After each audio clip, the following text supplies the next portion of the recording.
moi, Rita, Rita Osterbeck, je suis portugaise, je suis en France depuis 9 ans, je crois. Du coup, j'ai été infirmière d'urgence et de bloc. Je suis venue, après à Marseille, j'avais déjà fait mes études de naturopathie. J'ai décidé de ne pas travailler pour l'instant, mais au moment donné, quand je suis arrivée à Marseille, après 2 ans, j'ai senti qu'il y avait un truc qui me manquait. Et même si j'étais heureuse dans mon travail d'infirmière, j'ai vu qu'il y avait quelque chose qui n'allait pas dans ma vie. Même si j'étais heureuse avec mon compagnon, tout allait bien, il y avait quelque chose qui clochait. Et du coup, je suis partie en Inde. Et là, j'ai commencé mes études d'Ayurveda. Et c'était assez révélateur pour ma vie. Ce qui fait qu'aujourd'hui, je suis très, très, très investie dans l'Ayurveda. C'est vraiment un métier passion. Et je pense que c'est pour ça vraiment que j'arrive à aider les gens. C'est parce que pour moi, ça a été transformateur dans ma vie. Et du coup, aujourd'hui, j'enseigne, je fais des consultations, etc. autour de l'Ayurveda, avec un peu de naturopathie aussi. Mais surtout, je continue à approfondir. Ok ? Donc aujourd'hui, on va parler de yoga et d'Ayurveda. Parce que le yoga, dans le passé, si on va étudier un peu plus en profondeur ce qui s'est passé depuis la nuit des temps, le yoga avant, il était pratiqué comme une thérapie quelque part. Donc c'était une thérapie qui était au service de l'Ayurveda. On allait conseiller aux personnes certaines techniques de respiration, certaines techniques de posture, okay, pour ne pas vous donner des noms compliqués. On allait enseigner des choses comme ça individuellement. Après, c'est dans les années 1900 que les cours collectifs ont commencé à se pratiquer aux États-Unis. En fait, c'était des Indiens qui étaient invités et du coup, comme on avait des conférences avec énormément de monde, ils ont commencé petit à petit à faire des cours collectifs et ça a pris son ampleur. Et aujourd'hui, c'est ce qu'on connaît le plus et ce qui est le plus adapté à notre société finalement. Mais du coup, ma conférence, elle va être un petit peu différente de ce qu'on parle souvent du yoga. Parce que dans cette conférence, mon but, c'est vraiment de vous donner les clés pour que vous puissiez pratiquer chez vous un petit peu tous les jours, parce que c'est ça qui va changer votre santé. Okay, c'est ça. En fait, en Ayurveda, on comprend que c'est toutes les choses qu'on fait tous les jours qui vont donner notre état de santé. Que ça soit mieux ou moins bien. Donc, par exemple, si je me réveille tous les jours à 7 h du matin, ça va me donner un tel état de santé, ou peut-être pas le réveil à 7 h, mais dormir par exemple tous les jours 4 heures, ça va me donner un état de santé, et dormir tous les jours 7 heures, ça va me donner un autre état de santé. Mais aussi, il faut voir que selon la personne que je suis, parce qu'on n'est pas tous égaux, il y a des personnes qui ont besoin de dormir plus d'heures, il y a des personnes qui ont besoin de dormir moins d'heures. Okay ? Donc ça, c'est pour vous donner un exemple qu'on connaît tous, mais on va faire ça appliqué au yoga. Okay ? Alors, le yoga, c'est quoi exactement? Est-ce que vous avez déjà une idée de qu'est-ce que c'est que le yoga? Il y a une prof de yoga? Non? Oui? Une seule? Il y a d'autres profs de yoga là, dans la salle? Non? Ok, donc vous dites rien. Non, c'est triché ça. Elles n'ont pas entendu là. C'est quoi le yoga? Moi j'ai entendu, je ne vais pas tricher. Non? Bon, voilà, vu que ça a été dit déjà, yoga vient du mot sanskrit yuj, qui signifie union. Okay? Donc c'est la science de l'union entre le corps et l'esprit. Okay? Et il y a tout un tas d'activités qu'on va apprendre et qu'on va pratiquer dans le yoga qui visent juste à établir un degré de santé par rapport à cette union entre le corps et l'esprit. Okay? Donc, ce qu'on connaît aujourd'hui des cours collectifs, en gros, c'est les postures, ce qu'on appelle les asanas, les différents types de techniques de méditation, de relaxation. On a aussi ce qu'on appelle le pranayama. Okay? Ce sont des différentes techniques de respiration.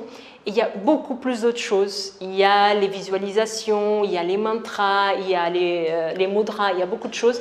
Là, on va faire simple et des choses qui sont applicables à tout le monde. Donc, on va parler de ces 3 principaux, les asanas, donc les postures, la méditation et les types de respiration. Et on va les adapter à nos besoins. Ok ? L'Ayurveda, du coup, qui sait ce que c'est? Celle-là est la plus difficile. Oui, c'est une médecine. Ayurveda, c'est plus, en fait, si on va traduire à la lettre, c'est la science de la vie. En fait, c'est Ayur signifie vie et Veda signifie la science. Donc, c'est la science de la vie ou la science de la longévité. Ayur, c'est un verbe, en fait. Donc, c'est la vie, mais c'est la vie bougeante, dynamique. Et donc, on le traduit, elle est reconnue comme une médecine holistique, reconnue comme la médecine indienne, selon l'Organisation mondiale de santé. Mais c'est une médecine qui est très différente de celle qu'on a aujourd'hui, parce qu'elle vise à maintenir le corps en santé par rapport à l'hygiène de vie et l'alimentation. Finalement, ce n'est pas si différent, parce que la médecine allopathique, elle fait ça, ou elle devrait faire ça. Elle ne fait pas toujours ça dans la pratique, mais à la base, dans la théorie, c'est un petit peu ça qui se passe. Du coup, dans l'Ayurveda, on connaît beaucoup de choses. On entend beaucoup parler des massages, on entend parler des épices ayurvédiques, de la façon de s'alimenter en Ayurveda. On parle de la lecture du pouls, c'est une chose qui fait beaucoup magie. Oui? Oui, viens. Par contre, on t'a plus de chaise, il faut que tu t'assoies par terre. Oui? Donc, on a 2 profs de yoga maintenant. T'es pas toute seule. Voilà. Donc, c'est une médecine qui est très vaste. Donc, le yoga, il en fait partie. Dans le yoga, on sait que l'Ayurveda, elle vient des Védas, les textes qui sont très anciens. On ne sait pas dater exactement. Il y en a qui disent qu'ils existent depuis 5000 ans, depuis 7000 ans. En tout cas, on ne sait pas depuis quand exactement ils existent. Ce qu'on sait, c'est que dans les 4 Védas qui existent, l'Ayurveda, elle vient comme une sous-branche d'un de ces 4-là. C'est la Atharvaveda, c'est un de ces 4 textes. L'Ayurveda, c'est un Upaveda, comme on dit, c'est un sous-Veda de l'Atharvaveda. Il n'y a pas de sous-Veda de yoga. Okay? C'est juste pour vous expliquer que le yoga, il vient vraiment dans des temps anciens de cette pratique de l'Ayurveda et était conseillé comme à des personnes comme des soins individuels. Okay? Donc cette médecine ou cette science, elle s'appuie sur des concepts. Alors ça, c'est un des concepts de base, c'est que dans tout ce qui existe sur Terre, il existe 5 éléments. Okay? Un petit peu comme la médecine chinoise qui est un peu plus connue, ce ne sont pas les mêmes éléments, mais c'est un petit peu le même principe.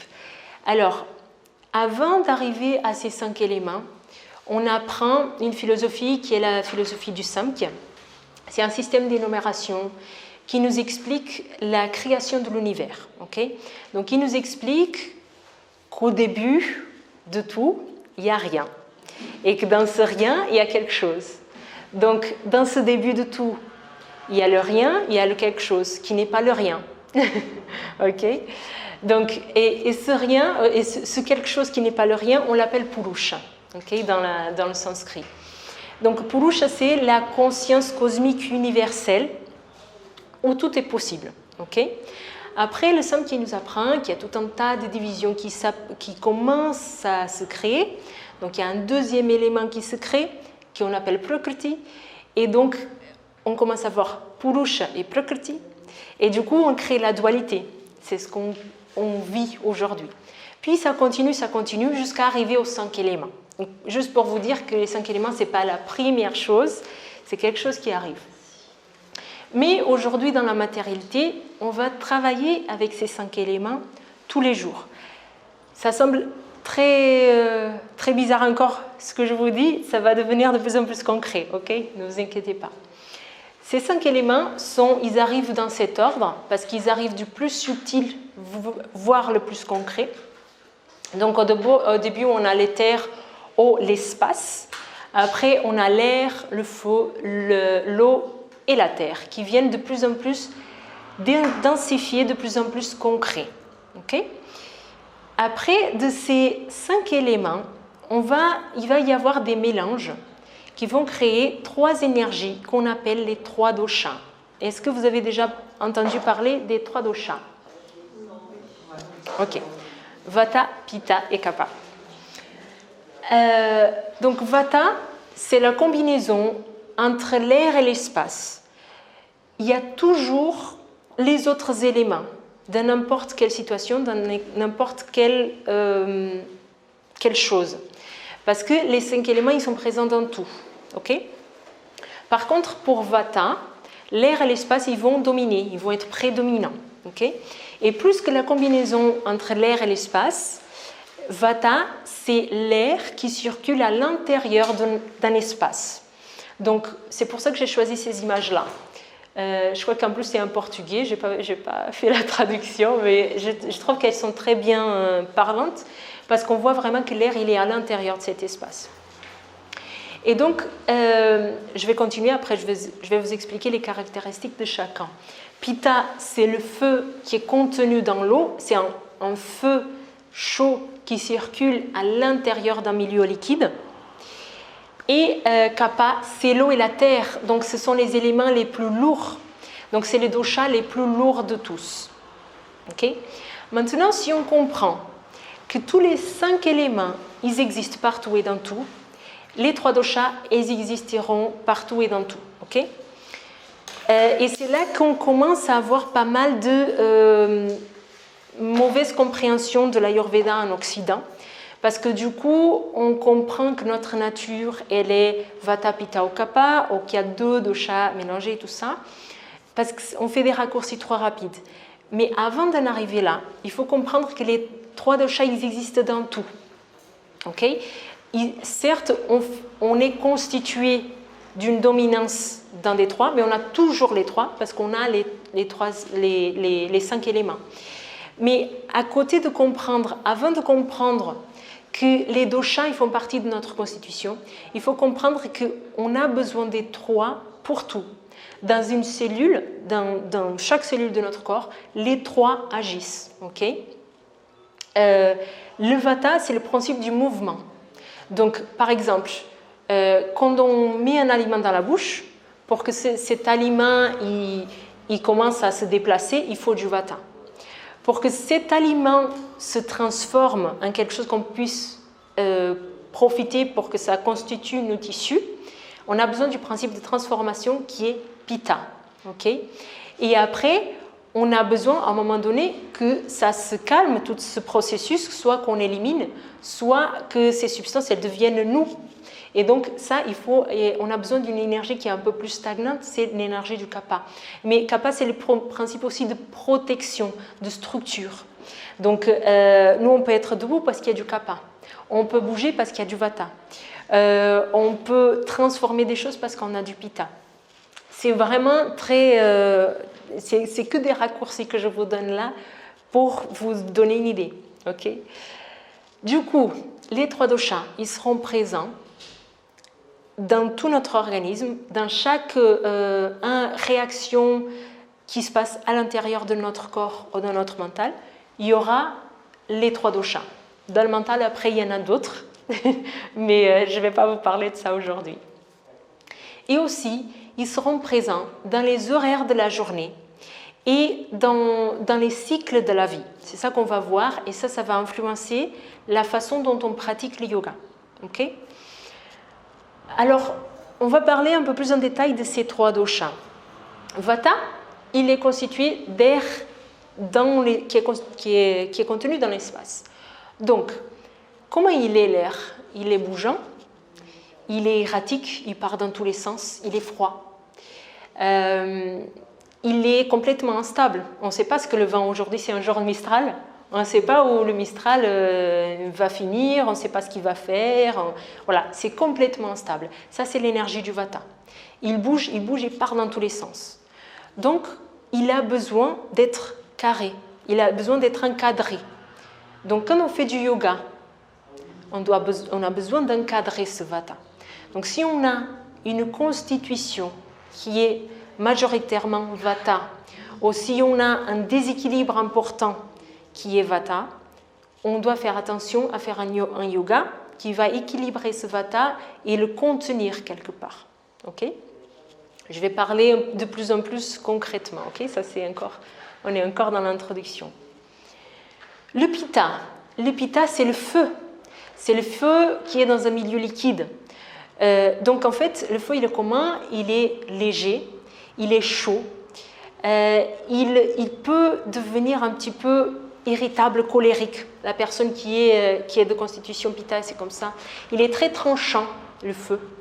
Et donc les personnes qui sont de type pitta, elles savent très bien ce qu'elles veulent. Elles sont très axées sur leur but. C'est les personnes qui veulent devenir les meilleures aussi. Donc dans un cours de yoga, qu'est-ce que serait important pour le pitta?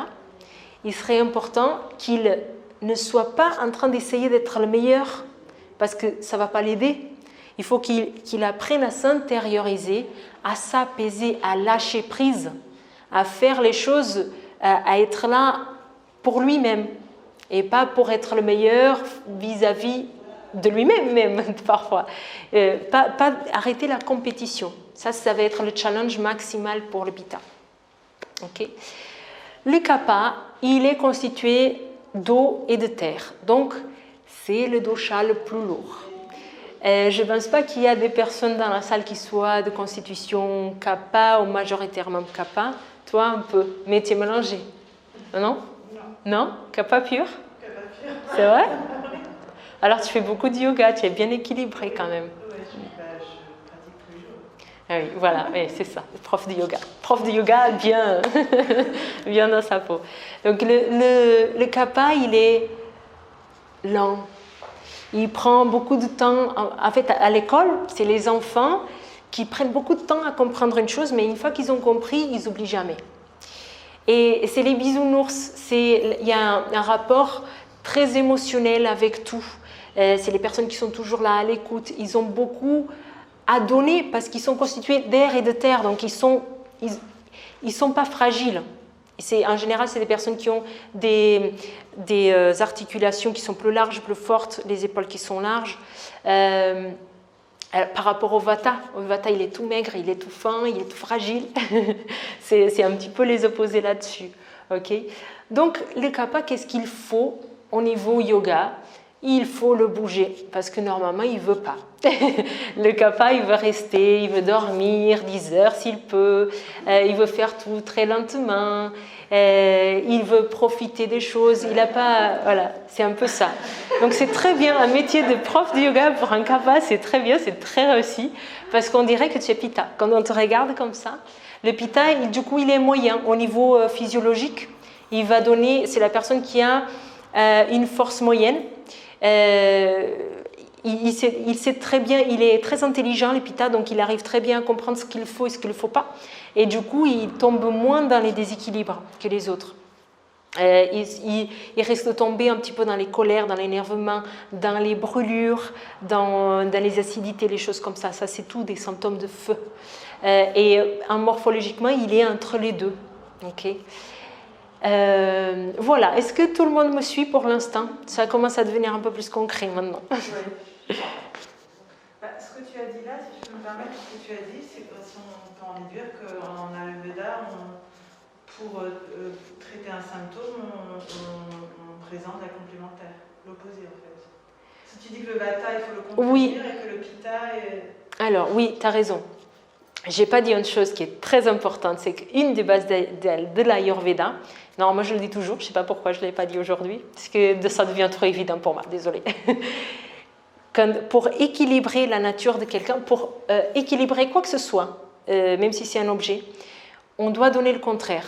Il y a une maxime qui dit que le même augmente le même et le contraire diminue. Okay? C'est dans les textes ayurvédiques, c'est écrit comme ça. Donc ça veut dire que, si on revient au slide d'avant, si j'arrive, ouais, j'arrive. Vata et Kapha, ils sont froids. Vata, il est froid et Kapha, il est frais, alors que le Pitta, il est chaud. En hiver, qu'est-ce que le Vata il doit faire? Il doit se couvrir davantage pour ne pas se déséquilibrer. Le Pitta, il aura un peu moins de mal avec le froid. Il faut quand même qu'il se couvre parce que la saison est là, etc. Mais à partir du moment que le Vata il se couvre bien et qu'il ne prend pas froid, normalement, il tombe moins malade. Okay. Si le Vata il prend un coup de froid, c'est presque sûr qu'il va tomber malade. Bon, j'exagère, ça dépend de son immunité, ça dépend de beaucoup de choses. Mais il est relativement fragile de ce côté-là. Un autre exemple qu'on puisse donner, donc le kappa, il est très lourd. Donc il faut lui donner de la légèreté.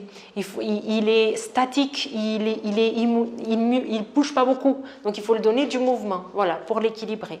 Donc c'est toujours ça, on donne le contraire. Si on veut augmenter une qualité, on donne la même. Donc si l'ipita il a chaud et qu'il va se mettre dans un yoga bikram, à votre avis, ça le fera du bien ou pas? Yoga bikram, c'est le yoga dans une espèce de sauna très très chaud.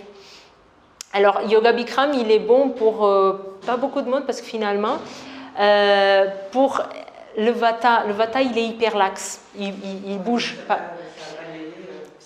Dans la chaleur. Voilà, on se dit que la chaleur du yoga bikram va être bien pour le vata, mais du coup, avec la chaleur, il ne va pas sentir qu'il va aller au-delà de ses articulations et ça ne le fera pas du bien. Okay. Par contre, pour les kappas, c'est bien. Mais quand on va dans un cours de yoga bikram, on voit tous les vata et tous les pitta. On ne voit jamais les kappas. Donc voilà, mais ça c'est comme ça. Hein. Aussi, il y a une autre chose qu'on dit en Ayurveda, il ne faut jamais chauffer au-dessus du cou. Parce qu'ici, on a beaucoup de points marma. Bon, je me dévie un peu du thème, mais le point marma, c'est des points subtils qu'on ne doit pas toucher parce que ils sont fragiles et si on les abîme, on peut décéder. Okay. Les yeux, par exemple, ce sont des marmas. Donc si on en appuie, on est aveugle après. Vous voyez, donc juste pour vous donner une idée. Il y en a beaucoup. Non, il y en a dans tout le corps. Il a 107, mais il y en a dans tout le corps, mais il y en a beaucoup dans la tête et qu'il faut donc éviter de chauffer la tête à cause de ça. Donc déjà de base, en Ayurveda, on n'est pas très pour les yoga bikram, même si des fois, dans certains cas, ça peut apporter un bienfait si c'est dans un temps. Encore une fois, ce qui amène notre état de santé, c'est ce qu'on fait tous les jours. Donc si pendant une certaine période, on ressent qu'on a besoin de ce yoga bikram et on le fait pendant un certain temps et après on dit non, si on est à l'écoute de soi, on s'arrête au moment où il faut s'arrêter. Ça, c'est un de mes professeurs, Mathieu Jmosé, lui il dit toujours, s'il y a une chose que je dois vous dire en une minute pour que vous puissiez améliorer votre santé, c'est l'écoute, la présence de soi, être là. Ça résume l'Ayurveda. Parce que là, tout ça, de parler de Vata, Pitta et Kapha, c'est plus pour qu'on puisse se caser et avoir des espèces de règles. Mais il y a toujours des exceptions à la règle, parce que Ayur, comme je vous disais au début, c'est la vie qui est bougeante, qui change tout le temps. Donc, je ne suis pas la même à 7h du matin et à 18h le soir. Donc, si je me dis, ok, je suis Vata Pitta, et du coup, maintenant, je vais suivre toutes les règles pour un Vata Pitta, ça ne marche pas. Ce n'est pas de l'Ayurveda, ça. Et donc, la chose la plus importante, c'est la présence, l'écoute de soi, savoir comment on est. Est-ce que j'ai froid maintenant ? Si j'ai froid, je mets une veste. Est-ce que j'ai soif ? Là, j'ai soif, je vais boire, par exemple. Donc voilà, ça c'est la présence. Et c'est une chose que dans notre société, on fait peu. Parce qu'on nous amène beaucoup à être très perfectionnistes et à ne pas s'écouter, justement. Est-ce qu'il y a des questions là-dessus ? Non ? Ça va. Donc je vous disais, les 3 doshas, ils vont se situer, ils vont être plus présents dans certains âges de la vie. Okay ? Quand on est enfant, c'est un âge où Kapha, il prédomine. Encore une fois, on a des 3 doshas, le âge où Kapha, il prédomine vraiment. Donc, le Kapha, comment on le voit ça ? On voit dans un enfant, les enfants, ils sont plus ronds déjà. On commence à mincir après. Aussi, les enfants jeunes, ils sont plus sujets que les adultes aux troubles ORL, par exemple. Okay ? Ce sont des troubles, ce sont des déséquilibres déjà, mais ce sont des déséquilibres de type Kapha, souvent. Pas que, mais souvent. Donc Kapha, il est très localisé, des déséquilibres beaucoup au niveau de la muqueuse ORL. Okay ? Donc, pour un enfant, c'est important d'adapter un yoga à ses besoins. Donc, le Kapha, rappelez-vous, c'est l'air et la terre. Il est plutôt immobile, il est plutôt statique. Ce n'est pas du tout le cas des enfants, mais ce qu'on va voir, c'est que le Kapha, il est moins souple. Okay ? Ce n'est pas non plus le cas des enfants, mais il faut voir qu'un enfant, il est relativement souple. Mais quand on fait le yoga avec un enfant, je ne sais pas si vous, les profs de yoga, vous faites des cours enfants. Oui? Pas beaucoup. Pas beaucoup. Alors, un enfant, il ne faut jamais le pousser à aller au-delà de ce qu'il peut faire, parce qu'il est en âge kappa. Ok? Et je n'explique pas bien. Si le kappa, il peut aller au-delà de ce qu'il fait, mais il ne faut pas qu'il aille au-delà de sa souplesse. Ok? Donc, un kappa adulte, par exemple, il a du mal à se mettre en lotus. Alors que lotus, c'est quand on a les jambes comme ça. Le vata, il a relativement de la facilité à faire ça parce qu'il est hyper laxe et il a les articulations qui bougent bien et tout. Le kappa, il a un peu plus de mal. Donc, un enfant, il faut le laisser relativement libre. Donc, il faut amener les choses avec souplesse. Aussi, en Ayurveda, on ne fait pas trop le yoga pour les enfants. Donc, je dis, c'est plus des choses qui sont adaptées plus à notre société que par rapport à ce qu'on dit en Ayurveda, vraiment. Okay. Après, quand on est dans l'adolescence, on commence à rentrer dans l'âge pitta. Donc, le feu, il arrive. On commence à avoir de l'acné, la voix qui change, donc et toutes les enzymes, les hormones qui se mettent en route. Okay. Donc, ça, c'est le pitta qui commence à être plus présent dans le corps. Donc, qu'est-ce qu'on va faire si l'ado il pratique du yoga? Il faut qu'il petit à petit il commence à apprendre tout ce qui est le pranayama, la respiration, ralentir le rythme, ok? Et ça continue aussi dans l'âge adulte, ok? L'âge pitta commence à l'adolescence, il va jusqu'au 3e âge, ok? C'est l'âge où on est le plus actif. C'est l'âge où le feu il est présent, où on a plus de clarté d'esprit pour faire des choses, pour être actif, pour travailler, etc. Et donc, c'est plus dans cet âge-là qu'on va avoir cette tendance à ne pas s'écouter, à ne jamais s'arrêter, à faire. Et le pitta, s'il n'a pas les moments de pause, le moment pour lui, il tombe très rapidement dans l'excès de pitta. Et donc, physiologiquement, ça veut dire commencer à ressentir des brûlures, commencer à avoir des boutons, des petites rages au niveau de la peau. C'est la personne qui a très facilement des colorations, qui rougit très rapidement, etc. Et au niveau psychique, c'est l'énervement, la colère, alors que le pitta, c'est le bon leader. Quand c'est un chef d'entreprise, par exemple, ce sont des bons chefs d'entreprise, ils savent bien représenter, ils sont très intelligents, donc ils savent très bien dire dans leurs salariés qui peut faire quoi. Et ils arrivent très bien, ils peuvent aussi être dans l'écoute parce qu'ils savent que l'écoute de leurs salariés est importante pour le développement de l'entreprise, par exemple. Mais si le pitta, il est exacerbé, il va être très vite, il va basculer dans la tyrannie. Et du coup, être ces chefs qu'on n'aime pas, qui nous disent ce qu'il faut faire et c'est comme ça, et qui nous crient dessus, et Donc, et ça, on voit beaucoup, parce que déjà, pour arriver à un poste de directeur ou un poste comme ça, il faut avoir du pitta, parce qu'il faut persévérer, il faut avoir cet élan pitta. Et du coup, c'est pour ça qu'on a beaucoup de chefs comme ça, parce qu'après, ils basculent. Parce qu'ils ne prennent pas le temps de se reposer. Donc, pour le pitta, c'est très, très, très intéressant de faire du yoga. Mais de faire du yoga où on va être plus vers l'intériorité et pas vers la performance de la posture. Okay? Et donc ça, quoi que ce soit comme type de personne, même si c'est un vata, s'il est en âge adolescent ou âge adulte, c'est important de toujours expliquer à la personne qu'il faut qu'elle soit dans cette intériorité et qu'il faut des pauses. Quand vous faites des cours de yoga, il faut des pauses entre les postures. Surtout pour les personnes dans ces âges-là. Il faut des pauses.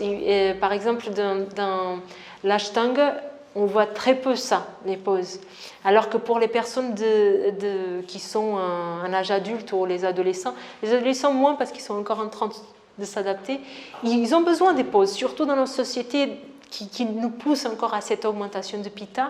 C'est vraiment, vraiment très important de respecter ce rythme, d'aller doucement et de lâcher prise.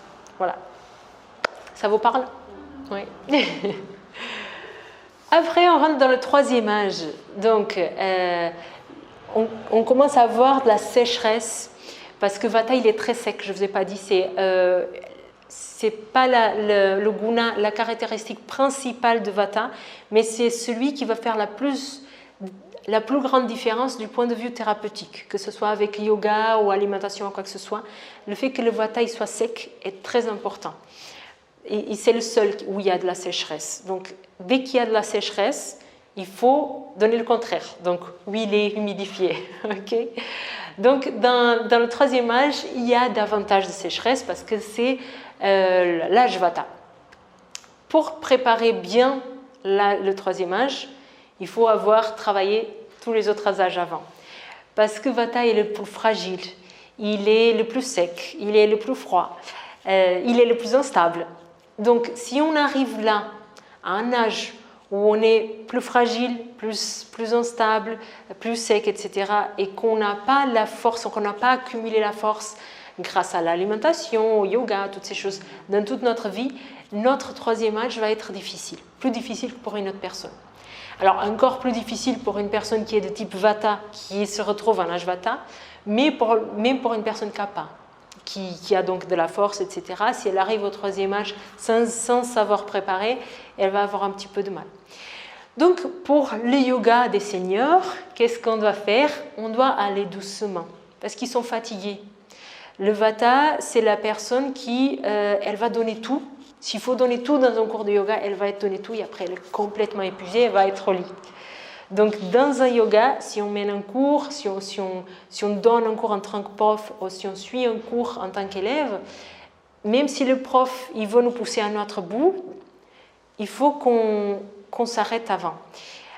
En général, pour tous les types de personnes, il faut s'arrêter à moitié de notre capacité. Okay? Donc, si on sent qu'on a énormément d'énergie, qu'on déborde, au bout d'un certain temps, on commence à sentir qu'on commence à être fatigué. Là, il faut s'arrêter. Okay? Donc voilà, dans le 13e âge, il faut beaucoup de temps de pause, plus de méditation, parce que le Vata aussi, il mène à toutes ces idées, pensées parasites, etc. Donc la méditation, la respiration, elle aide à canaliser ça. Ok? Voilà.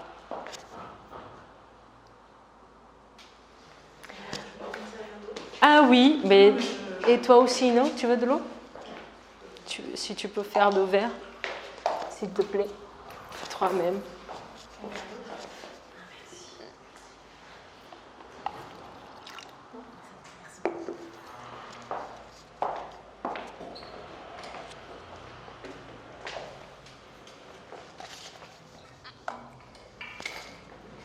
Par rapport à notre journée, donc ça c'est plus si on va pratiquer un cours collectif, à la maison et pas un cours collectif. Quels sont les meilleurs moments pour pratiquer le yoga? Ça, je vais vous l'envoyer aussi quand je vous enverrai le e-book, pas besoin de copier. Alors, j'ai créé ce diagramme-là, ce schéma, il n'est pas parfait. Je vais vous expliquer pourquoi. Dans notre journée, on a 3 moments. Dans la matinée, on a un moment pour chaque dosha et dans l'après-midi ou dans la soirée aussi. Okay? Ces moments-là, ils sont déterminés par rapport au lever et au coucher de soleil. C'est-à-dire qu'au moment que le soleil il se lève, donc là j'ai mis 6 heures, ce n'est pas le cas maintenant. Par exemple, si le soleil se lève à 6 heures, jusqu'à 10 heures, on est dans la période Kapha. Okay? Après, jusqu'à 14 heures, on va être dans la période Pitta et après, période Vata, jusqu'à 18 heures. À 18 heures, on doit commencer à ralentir le rythme et on rentre dans la période Kapha. Et après 22 heures, on doit aller se coucher parce que c'est la période Pitta. Et après, on a une période Vata à nouveau. Okay? Donc ça, c'est vraiment un schéma. Si on pense qu'à 6 heures, le soleil il se lève, et à 18 heures, le soleil il se couche. Okay? Après, si par exemple le soleil il va se lever un peu plus tard, là en ce moment, je ne sais pas à quelle heure se lève le soleil. En ce moment, il se couche en tout cas, parce que mon fils il se couche à quelle heure? À 20 heures. Donc en ce moment, le soleil se couche à 20 heures et il doit se réveiller pas loin de 6 heures quand même. 7h30, voilà. 7 heures. Voilà, donc il faudrait décaler ce schéma. Okay? Et donc, il faut toujours décaler ce schéma et du coup, les indications qui sont là, elles sont toujours à décaler aussi. Okay? Mais on va partir sur ce principe-là, que le soleil se lève à 6 heures et se couche à 18 heures. Alors déjà, en Ayurveda, on dit que c'est bien de se lever un petit peu avant le lever du soleil, surtout pour les kappas. Tu le fais? Je le fais. Ah, génial. Je ne le fais pas parce que c'est bien de le faire, ça se fait tout seul. Ah oui, ah ben, c'est parce que tu es... Oui, c'est parce que chapeau. Hein. Je ne contrôle pas, j'ai pas besoin de mettre de réveil. Non, mais c'est bien, parce qu'en général, les kappas, au contraire, ils veulent traîner, ils veulent rester... J'ai des enfants aussi. Oui. Je fais des Oui, moi, c'est depuis que mon fils est né que c'est comme ça. Bon, après, moi, j'ai une composante vata importante, je dois dormir. C'est important. Alors, du coup, imaginons qu'on se lève un petit peu avant 6 heures. Ok? Ce moment, ce qu'on appelle le Brahma Muhurta, c'est le moment idéal pour pratiquer le pranayama, la méditation. C'est un moment d'éveil. Ok? Il y a des études scientifiques qui essayent de l'expliquer ça. On n'a pas encore essayé de comprendre pourquoi. Mais physiologiquement, on a fait des tests sur des personnes en connectant leur cerveau et tout ça. Et donc, on sait qu'à ce moment-là, dans le Brahma Muhurta, c'est le moment idéal pour méditer, donc pour tranquilliser le mental. Okay? C'est le moment idéal aussi pour poser des intentions sur ce qu'on veut faire, tout ça, pour pratiquer la gratitude, toutes ces choses-là. Okay? Après, une fois qu'on rentre dans la phase kapha, donc la phase, c'est une phase on est un peu encore dans le ralenti. Donc c'est une phase bonne pour faire du yoga dynamique. Okay? Un yoga où on va faire des postures un peu plus en dynamique. Okay? Donc quoi que ce soit notre âge de la vie ou la saison qui fait, alors je n'ai pas parlé des saisons, mais en hiver on est plus dans une saison froide, donc il y a vata qui est augmenté. Au printemps, c'est plutôt le kapha qui est augmenté, et en été, c'est plutôt le pitta qui est augmenté. Donc tout ça, on peut adapter aussi à notre yoga. Okay? Mais en tout cas, après le lever du soleil, quoi qu'il arrive, on a cette énergie du kapha qui est présente dans la journée. Et du coup, c'est le moment de faire des postures un peu plus dynamiques et tout ça. Pourquoi pas de faire 3 salutations au soleil en dynamique. Quoi que ce soit notre constitution, même si on est vata, même si on est pitta, on peut. Mais après, il faut se poser et respirer quand même. Okay? Après, là, en général, on pose le repas entre midi 30, 13 heures. Et ça, c'est génial parce que c'est vraiment une période où pitta il est présent. Et comme il y a ce feu, il y a notre feu digestif qui marche mieux. Donc notre digestion, elle va mieux se faire si on le fait dans la période pitta.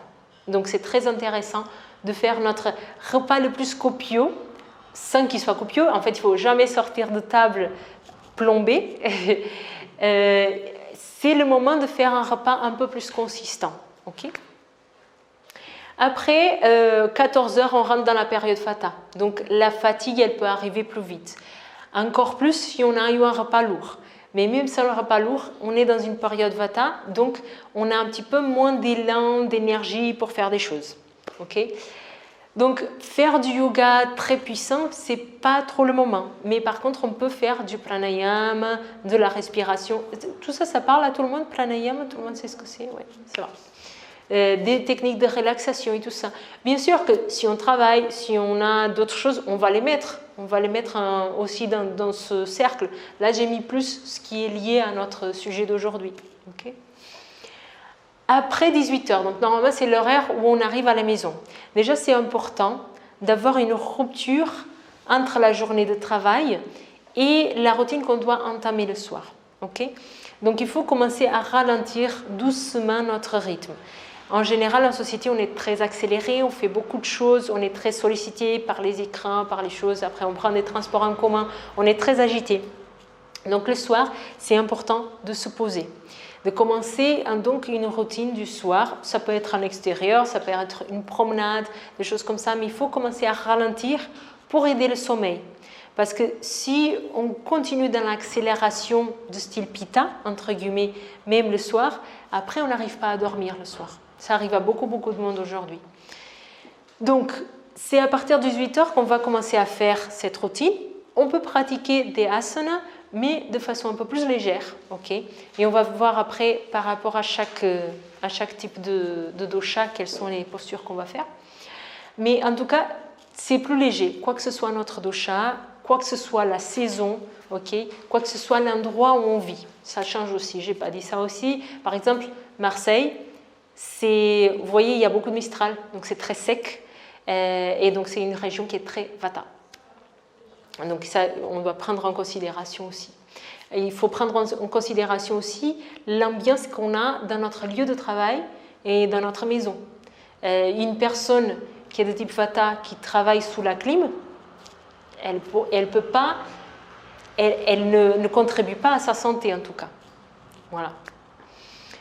Après 22 heures, on dit qu'en général, on doit aller se coucher avant 22 heures parce qu'à 22 heures, c'est l'horaire où Pitta commence.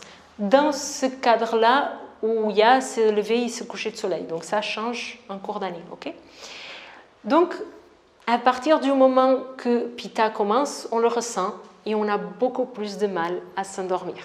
Okay, c'est pour ça qu'en général, on dit 22, 23 heures, minuit, c'est déjà trop tard. Minuit, il y a beaucoup de personnes, surtout les personnes qui sont de type Vata, que du coup partent au lit à minuit, 1h du matin, et après, ça cogite, ça cogite, ça cogite, ça cogite, ça cogite. Et ça, c'est parce qu'on a passé toute une journée à cogiter déjà, qu'on n'a pas du tout préparé notre sommeil, et qu'en plus, on s'est couché à 1h qui est Pitta, donc qui va encore amener ces idées-là. Ok, donc ça pour le sommeil. Et après, voilà, on retombe à nouveau sur le moment de Brahma Muhurta. Donc, si on peut se réveiller un petit peu avant le lever du soleil, et donc faire notre pranayama et notre respiration et notre relaxation dès le matin. Il y a plein d'autres routines, il y a plein d'autres choses à faire en Ayurveda. Là, je me focalise vraiment sur ces choses-là. Est-ce qu'il y a des questions sur ça? Vous le pratiquez déjà un peu comme ça ou pas trop? Toi, je sais. Ouais, moi aussi j'avais une question par rapport à ça. Mon maître, elle nous dit souvent que c'est mieux de pratiquer vers minuit. De pratiquer vers minuit. Ouais, toi, c'est là. Si je vois ce que tu dis, en fait, on est en Pitta. Ouais, moi je ne peux pas te dire la même chose. Ouais. Je sais pas. Il faudrait lui demander pourquoi, tout simplement. Toutes les choses. Parce que, au niveau tellurique, etc., puis les pleines lunes, machin, enfin, quand c'est la pleine lune notamment. Après, il faut voir, ça influencie aussi. Alors là, c'est pas, moi je connais moins les lunes. Il y a une science védique, c'est le Jyotish qui étudie beaucoup les astres et la lune. Moi, je connais très peu, mais c'est sûr que la lune elle influencie. Par rapport à la lune, en fait. Ouais, en effet. Mais oui, elle nous dit que les énergies sont meilleures dans ces. C'est vrai que du coup, nous on pratique souvent dans ces heures-là. Moi, je pratique vers minuit ou alors avant 6 heures, mais j'essaierai. Alors, il y a une chose qui va être plus importante que moi, ce que je puisse te dire, que ton maître puisse te dire, ou que ce que n'importe quel livre puisse te dire, c'est ton écoute. Donc, si tu pratiques une semaine, pendant une semaine, à minuit, tu pratiques. Pendant une semaine, tu pratiques à 6 heures, pendant une semaine, et après tu fais ça en fonction de la lune, etc. Et tu observes, et tu vois comment tu te sens, et ça sera ta réponse. Mais les deux sont délicieux, c'est pas du tout la même chose. Qu'est-ce qui t'apporte le plus de bienfaits? C'est ça qu'il faut que tu... C'est délicieux, voilà, donc c'est minuit, donc tu vois. Donc c'est pas du tout en accord avec ce que je dis, ce qui est dans ce tableau, tu vois. Donc ça, c'est ta réponse, voilà. Alors, d'autres questions? Non? Ok. Donc, des idées pour comment devrait être une routine pour la personne de type Vata. Donc, le Vata, il est sec, il est froid, il bouge dans tous les sens. Et dans son mental, il a beaucoup de mal à arrêter les pensées. Il a le moulin à parole tout le temps, des pensées tout le temps, très dispersant. Il a les articulations qui sont fragiles. Il a le corps qui est relativement fragile, il s'épuise rapidement. Donc, à votre avis, comment on va faire? Là, vous l'avez dit, très encadré. Très encadré, voilà. Et il faut le tranquilliser. Il faut le tranquilliser, exactement. Donc, déjà, il faut le donner un cadre rassurant. Et il faut que ça soit... donc, pas trop de mouvements, mais il faut que ça soit assez varié aussi. Parce que le Vata, il a besoin de bouger tout le temps. Donc, si il va faire une routine de yoga tout le temps à la même... Alors, ce qui équilibre le Vata vraiment, parce qu'il est tellement dispersé, c'est de faire les choses tous les jours à la même heure, tout le temps faire la même chose, avoir ses routines, avoir la même façon de manger, avoir la même façon de faire du yoga. Mais ça l'exaspère. Parce que le vata, il veut bouger, il veut changer tout le temps. C'est vraiment cette énergie, cette pulsion, de la curiosité, des trucs. Et donc, il se lasse vite des choses. Donc, ça, c'est pour les profs du yoga. Pour accrocher vos vata, il faut du coup que les séances elles soient calmes, apaisantes. Donc, faire que la personne de type vata, elle reste beaucoup de temps dans la même posture, qu'elle respire davantage, faire beaucoup de postures d'ancrage, des postures debout, des postures assises. Mais par contre, il faut varier tous les jours, c'est-à-dire toutes les semaines. Toutes les semaines, il faut avoir un enchaînement différent de postures, sinon ils se lassent. Si c'est toujours la même chose, ou si on commence toujours et qu'on fait plein de salutations au soleil, ils n'en peuvent plus les vatas. C'est toujours la même chose, ils ont mémorisé, c'est bon, ils veulent passer à autre chose. Alors que si la routine est assez dynamique, ils trouvent ça très intéressant, puis ils progressent. Le fait de rester longtemps dans une même posture et de les obliger à respirer, surtout avec Ujjayi, on va voir après comment on fait ça, c'est une respiration où on freine avec la gorge, ça les apaise davantage. Et ça donne des résultats.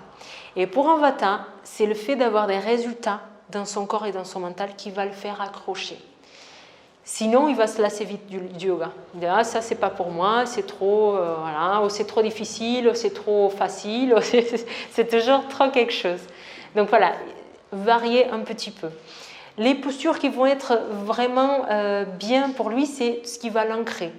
Donc, posture assise, posture debout. La posture d'arbre, c'est une posture de prédilection pour le vata, surtout s'il arrive à fermer les yeux, alors là, ça veut dire qu'il est bien équilibré. C'est difficile, c'est difficile parce que c'est des postures d'équilibre et si un vata il arrive à être équilibré et avec les yeux fermés en posture d'arbre, ça veut dire que dans son mental il s'est arrêté et ça, chapeau, ça pour un vata c'est très très bien. Ok.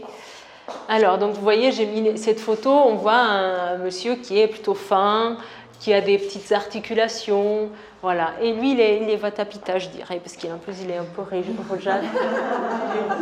Il est rouge, ouais, il est roux, il est rouge. Donc là, je vous ai mis quelques postures du yoga qu'on peut utiliser pour tous, mais qui vont apaiser davantage Vata. Alors ça, c'est tiré de mon e-book que vous recevrez après gratuitement. Tu n'étais pas là, après tu me mettras ton email et je t'enverrai mon e-book. Voilà. Autre chose pour le vata qui est très important, c'est que en Ayurveda, on a les doshas, mais après on a des sous-doshas. Donc chaque dosha, il va avoir 5 sous-doshas. Il y a un sous-dosha de vata qui est localisé là, entre les genoux et en dessous de la ligne de nombril. C'est ce qu'on appelle Apanavayu. Apanavayu, c'est celui qui contrôle la sortie des selles, la sortie des urines, les accouchements, donc tout ce qui sort. Okay. Et c'est les seuls des 5 vayus qui bougent uniquement quand on le demande. C'est le seul qu'on peut contrôler, entre guillemets. Okay. Donc, si on arrive à contrôler Apanavayu, on arrive à contrôler les autres 5 vayus, les autres 4 vayus, pardon, et on arrive à équilibrer davantage Vata. Dans tout ce qui est posture ou exercice, même si on n'est pas dans le yoga, qu'on est dans une gymnastique, dans une relaxation, tout ce qui est posture qui va bouger cette zone-là, okay, tout ce qui est relaxation où on va bouger les hanches, ça c'est apaisant pour Vata. Okay. Ça c'est bon de le faire tous les jours si on a Vata qui est important, ou si on a la sensation que notre esprit part beaucoup, si on a la sensation qu'on a un Vata exacerbé. Okay. Après, j'ai mis des postures d'assises, etc. Et j'ai pas mis la posture d'arbre, j'aurais dû. Voilà. Un manque énorme. Mais vous voyez ce que c'est la posture d'arbre. On met là, je suis en robe, je peux pas. Voilà. Après, elle est où? Donc la respiration, je l'ai mis là. En termes de méditation, qu'est-ce qu'il faut pour un vata? Vu qu'il part beaucoup dans ses pensées, au début, quand vous débutez, si vous avez votre vata qui est exacerbé, il faut du coup commencer par des méditations qui sont un petit peu guidées. Okay. même si c'est juste les bruits des oiseaux, l'eau qui coule ou quelque chose comme ça. Et de temps en temps, une voix qui vous dit, si vous partez avec vos pensées, revenez. Donc, le sujet de méditation, il y en a plein de différents. Ça peut être un yoga, souvent, quand on fait de la méditation, c'est plus de la respiration, c'est plus de pranayama, donc on est plus dans le contrôle. La méditation, c'est plus de l'observation. Je ne sais pas si vous voyez la différence. Tout le monde voit la différence entre méditation et respiration? Oui, ok. Donc, méditation, c'est vraiment, on n'est pas dans le contrôle. On est en train d'observer soit notre respiration qui rentre et qui sort sans la contrôler, soit on a une visualisation, on visualise un linga, on visualise quelque chose, on visualise des couleurs qui rentrent, qui sortent, Donc ça, c'est de la visualisation. Pour un vata qui débute dans la méditation, laissez comme ça dans la nature. Maintenant, vous asseyez, vous méditez pendant une demi-heure. Il va... C'est le vent, c'est le Mistral. C'est ça, pas possible. Donc au début, on canalise. Et petit à petit, on va de plus en plus dans l'espace. Parce que c'est quand le Vata il aura maîtrisé son mental dans le silence qu'il va être parfaitement épanoui. Le Vata, et tous, tout le monde d'ailleurs, c'est la méditation et silence qui est vraiment apaisante et qui peut vraiment nous amener cette harmonie du yoga, l'union entre le corps et l'esprit. Okay. Mais au début, il faut aller tranquillou. Et là, je vous ai mis... il manque un A, Ujjayi. C'est une respiration où on freine avec la gorge. Alors là, les profs de yoga, ils connaissent déjà. Les autres, ils connaissent ou pas? Non. Oui? Oui. Alors, il y en a qui ne connaissent pas, donc je vais expliquer. Toi? Ok. Donc, en fait, c'est une respiration. Ce n'est pas évident au début. On va inspirer par le nez et on va freiner, pas avec le nez, mais avec la gorge.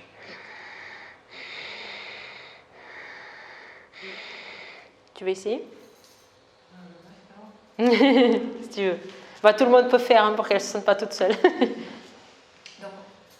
On inspire. Et c'est un peu comme tu vois dans Gare des Étoiles. La bouche est fermée. On inspire et on expire par le nez. Par contre, on freine comme si on avalait. Et donc, il y a un tout petit peu d'air qui rentre, qui passe. Voilà. Donc, chaque personne a son vécu, chaque personne essaie d'expliquer de façon différente. Tu arrives? Oui. Donc, il y a ce son qui sort. Voilà, comme si on ronflait tous. Et ça, en fait, ça permet, maintenant je l'ai fait vite, l'idée c'est de faire le plus doucement possible. Donc, pour débuter, c'est bien de faire le 4-8. Inspirer sur 4 temps et expirer sur 8 temps. Ok? Au début, on n'arrive pas à faire les 8. On n'arrive pas parfois à faire les 4. Mais si on a comme objectif de rentrer 4 temps et expirer 8 temps, on va y arriver petit à petit. Et après, on peut augmenter. Okay? Mais au début, c'est bien de faire ça. Donc,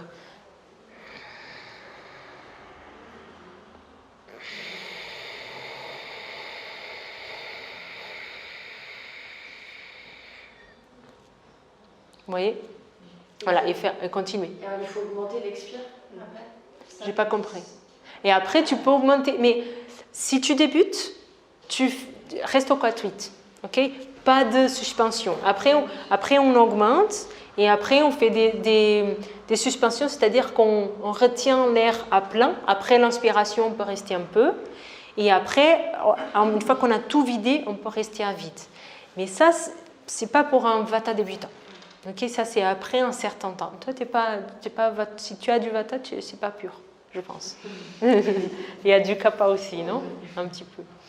Du coup, c'est bien, même pour tout le monde, même si c'est un kapha, si un pitta, si on n'a jamais fait du ujjayi, c'est bien de commencer par les 4-8 et après, avec un prof de yoga qui connaît un peu, il pourra vous amener un petit peu à améliorer, à faire les suspensions. Parce que si on commence à faire les suspensions dès le début, on fait de l'apnée. Et l'apnée, on est en souffrance, on est là, j'ai pas d'air. Et ça, pour le vata, c'est horrible. Si j'ai pas d'air, ça part dans tous les sens. Donc non, il faut laisser le mouvement. Une fois que le mouvement est canalisé, hop, on peut le suspendre. Et quand on a la suspension, qu'elle soit à vide ou à plein, on a on est bien en fait. On n'est pas dans la souffrance de manquer d'air.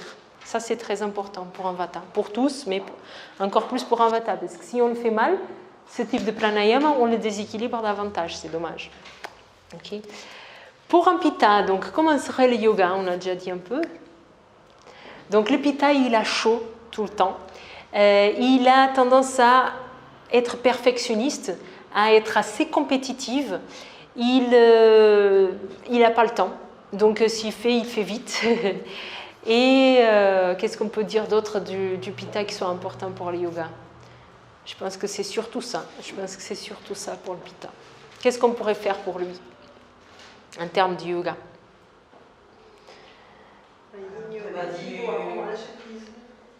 Et apprendre à lâcher prise, voilà, à faire des pauses. Alors, en concret, en pratique, tu as dit quelqu'un du yin yoga, c'est bien de la relaxation.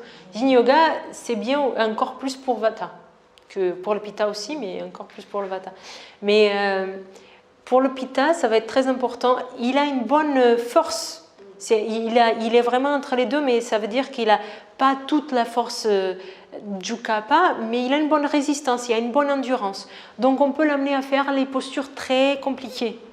Par contre, il faut de la pause entre chaque posture. Et il faut vraiment qu'il fasse une posture. Il peut faire plus rapidement que le vata, mais il faut de la pause. Et il faut que cette pause soit en conscience. Il faut qu'il soit à l'intérieur de soi au lieu d'être dans la compétitivité. Okay. En termes de temps de yoga, ça je ne l'ai pas dit, le vata, il faut qu'il s'arrête à partir du moment qu'il commence à transpirer, c'est le moment d'arrêter.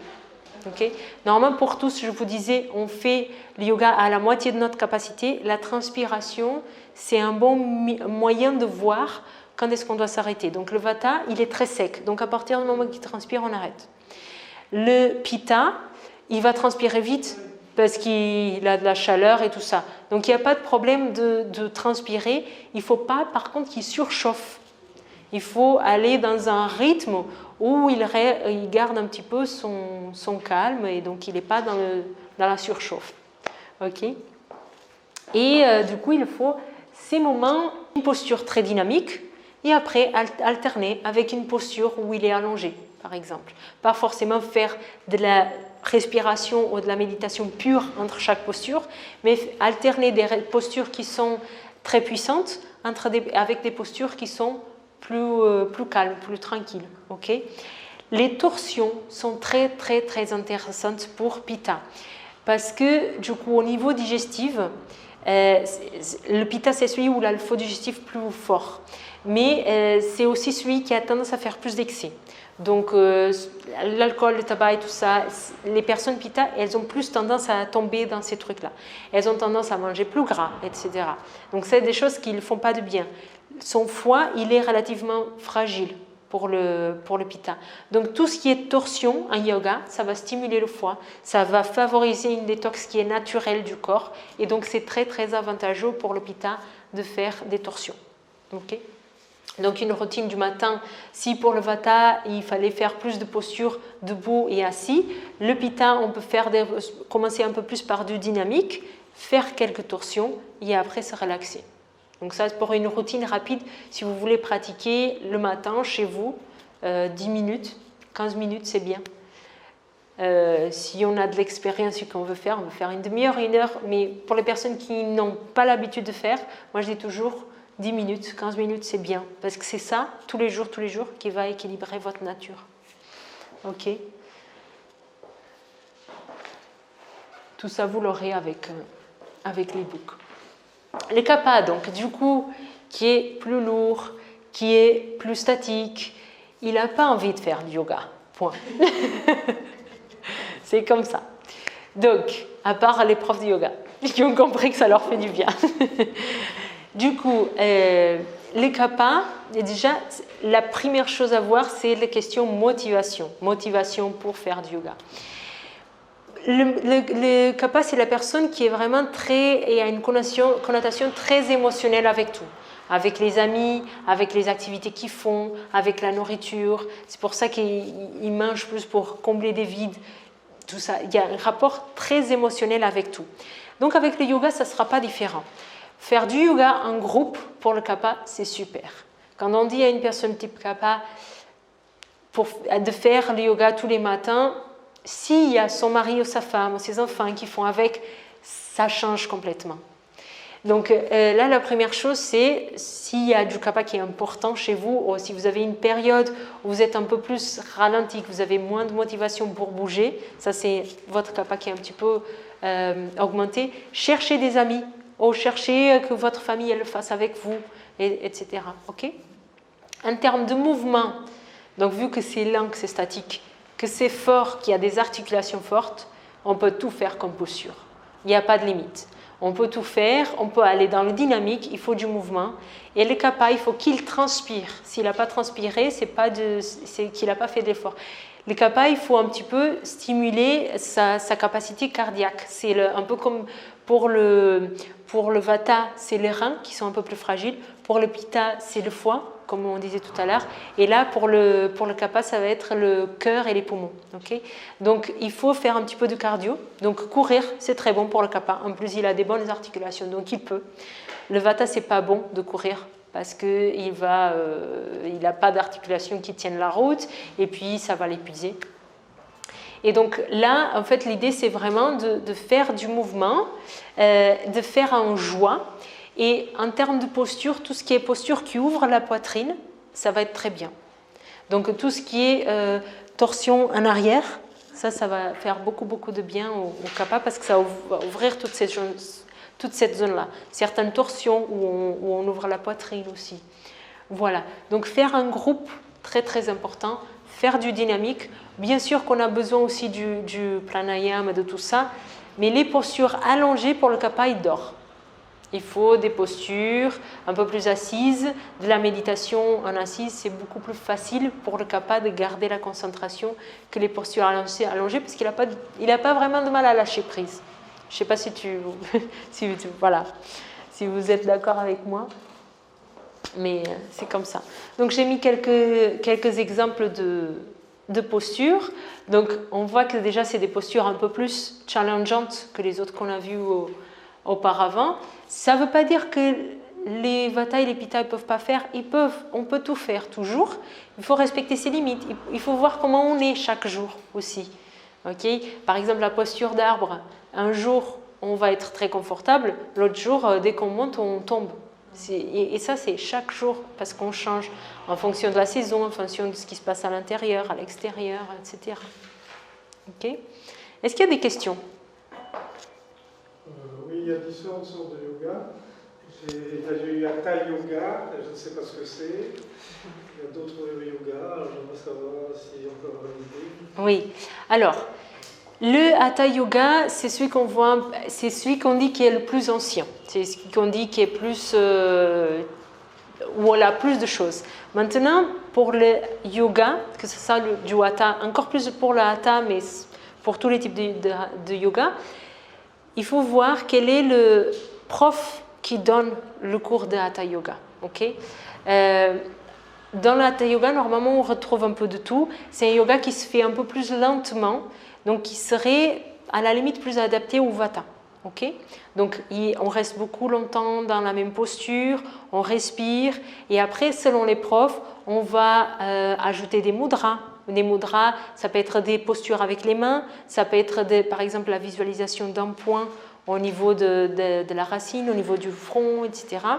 Donc il y a les mantras, il y a beaucoup de choses qui sont, mais en général, quand un prof dit qu'il fait du hatha yoga, ça veut dire qu'il va faire un yoga qui est plutôt doux et il va changer, il va être varié.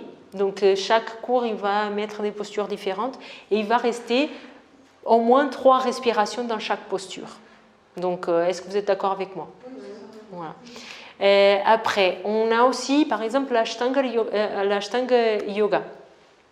Donc, l'Ashtanga, c'est plus un autre courant, plus récent. Alors, si on va regarder dans les textes, on va apprendre que l'Ashtanga, c'est une évolution, c'est une partie du Hatha Yoga, mais bon, pour pour faire simple, un cours collectif, on retrouve ces types-là. Donc on a l'Hatha, on a l'Ashtanga. Donc l'Ashtanga, on va retrouver des profs qui font des choses un peu plus endurantes.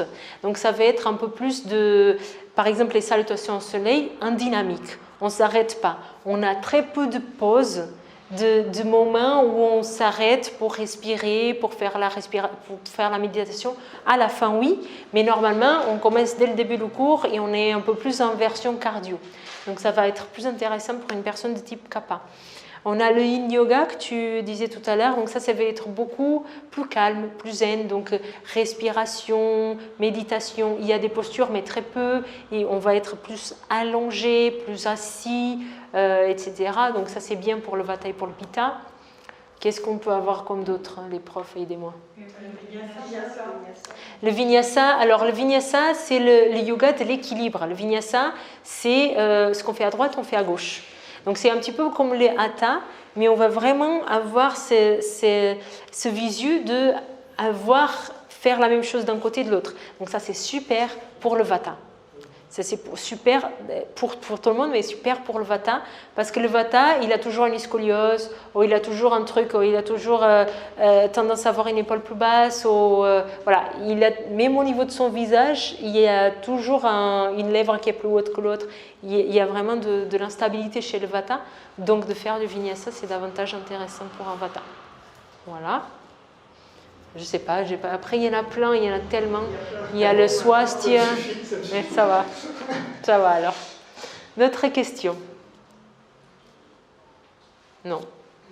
Et donc en fait, je suppose que par rapport à tout ce que vous avez dit, on se retrouve plus dans un schéma, je vais pas retenir le nom. Dans un dosha. Dans un dosha, voilà, qu'un autre, avec toujours des petites variations par rapport à nos histoires, etc. Oui, alors. Et notre façon de vivre doit un peu se rapprocher pour qu'on soit en harmonie, c'est ça? Oui, c'est ça. C'est ça. Je pensais que c'était clair, c'était pas clair. C'est ça, exactement, c'est tout à fait ça. C'est bien résumé. Mais je pensais que je l'avais dit, je n'ai pas dû le dire, si tu me demandes. C'est parce que moi j'ai besoin d'intégrer les choses. Oui. Alors, en fait, on a toujours les 3 doshas, mais au moment de notre conception, au moment que maman et papa ont fait l'amour, okay, on dit qu'il y a un ensemble des 5 éléments qui va se mélanger. Okay? Donc il va avoir l'influence des doshas de la maman, des doshas du papa, de l'environnement, de ce qu'ils ont dans leur tête. Okay? Et donc ça va faire ce qu'on appelle notre prakriti. Donc ça c'est notre constitution de base, c'est ce que l'on est et ça ne change pas. Okay? Et ça se voit très facilement dans notre morphologie, ça se voit dans notre langue, ça se voit voilà, dans notre capacité à réfléchir, à faire des choses. Parce que là je ne suis pas vraiment rentrée dans le détail de chaque dosha, je fais dans d'autres conférences, mais là, ce n'était pas le but. Mais on arrive vraiment à déterminer quelle est notre nature. Après, au moment qu'on évolue, il peut y avoir des déséquilibres. Et ces déséquilibres, ils peuvent être déjà commencés à avoir lieu quand on est dans le ventre de notre maman. Okay? Donc les déséquilibres peuvent venir de loin. Donc notre nature, elle est bien. Qu'on soit Vata, Pitta ou Kapha, aux 2 doshas mélangés, aux 3 doshas mélangés, c'est toujours bien, parce qu'il y a toujours des bonnes choses dans chaque constitution. Okay? Quand il y a des problèmes, par exemple pour les Pitta, s'il y a des reflux, de l'acné, des choses comme ça c'est des déséquilibres. S'il y a de la cogitation, je vous disais, le Vata a tendance à cogiter, ça c'est déjà un déséquilibre. Le Vata, quand il est bien, il a tendance à la créativité, il est enthousiaste, il est bien, il n'est pas dans la cogitation. Ça, c'est déjà tout ce qui est négatif, entre guillemets, c'est déjà des déséquilibres. Mais notre nature, on peut avoir, peu importe notre dosha, on peut avoir des déséquilibres liés aux 3 doshas. Okay? Même si on est Vata, on peut avoir un déséquilibre Kapha. C'est-à-dire, je suis Vata, mais je peux tomber dans le surpoids. Par exemple, okay? Je suis Vata, mais je peux avoir des brûlures. Okay? Ça, c'est un déséquilibre Pitta.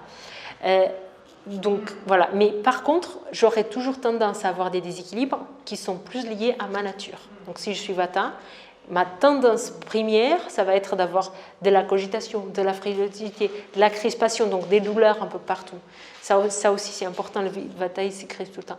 Le pitta, il aura tendance, du coup, à augmenter ce feu et du coup, à manger vite, à faire tout vite et du coup, à ne pas avoir des temps de pause, à ne pas respirer, du coup, d'avoir des problèmes de reflux gastrique, des problèmes de foie, des problèmes de peau. Okay, le kapha, il va avoir tendance par sa nature à être plus statique. Et donc ça va lui donner des problèmes de léthargie, de ne pas avoir envie de rien faire, des problèmes de poumon, des problèmes de cœur. Okay, ça, c'est une tendance. Ce n'est pas... C'est comme ça. Regarde l'exemple. Elle n'a aucun... Voilà.